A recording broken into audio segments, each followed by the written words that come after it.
Before we begin, understand this. Not every story starts with a hero standing tall in the lights. Some stories begin in a storm, with a woman walking through it alone. No map, no name anyone would remember. Just a direction she had always known and a light she had always carried. Not in her hands, not in her eyes, but underneath her skin, like something inside her had been burning quietly for a very long time, waiting for the moment it was needed. She arrived at the village during the worst storm in 20 years. The elder opened the gate. He would tell people later that he didn't know why he did it so quickly. He always questioned strangers, always made them wait.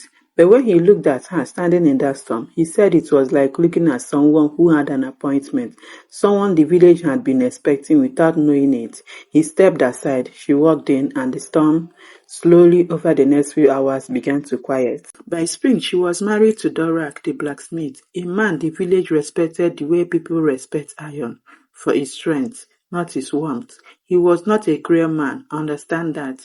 He was simply a man built entirely from certainty and practicality, with every little room left over for mystery, and she was nothing but mystery. He didn't understand her, but he was drawn to her the way cold metal is drawn to heat, and she accepted him, gently, patiently, the way someone accepts the next step on a very long road. As the moment passed and the child grew inside her, the light grew too. It was impossible to ignore now. At night, when the fire burned low and the cottage was quiet, she would sit by the window and press her palms to her belly, and she would glow, warm and gold and rhythmic, like a second heartbeat living just beneath the surface of her skin. Dorak saw it every night. Every night he said nothing, because some things, when you are a man made entirely of iron and certainty, are simply too large to have words for. But the forest knew, long before anyone in the village understood what was coming. The forest knew. Every evening as the pregnancy deepened, the wolves appeared at the tree line, not one or two, dozens, standing completely still in the dark, their silver eyes turned towards the cottage, towards the light inside it. The villagers were afraid. They locked their doors and shuttered their windows, but the wolves were not there as a threat. They were there the way people gather outside a hospital when someone important is about to arrive.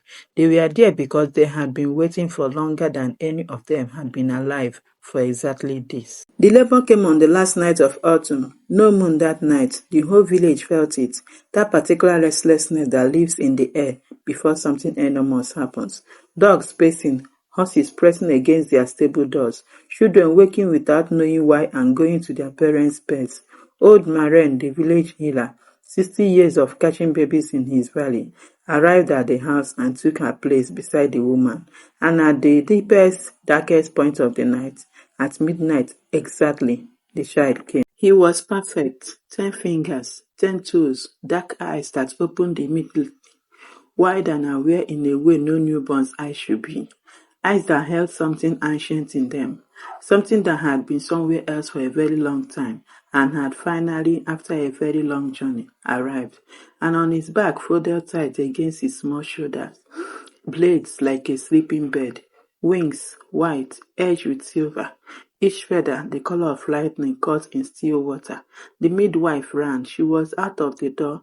The mother reached for her child immediately. She was not afraid. She had never been afraid. She pressed her lips to his forehead, and she whispered the words she had been carrying inside her since before she could remember. She said, "I know you. I have always known you were coming. You chose me well." Those were her last words.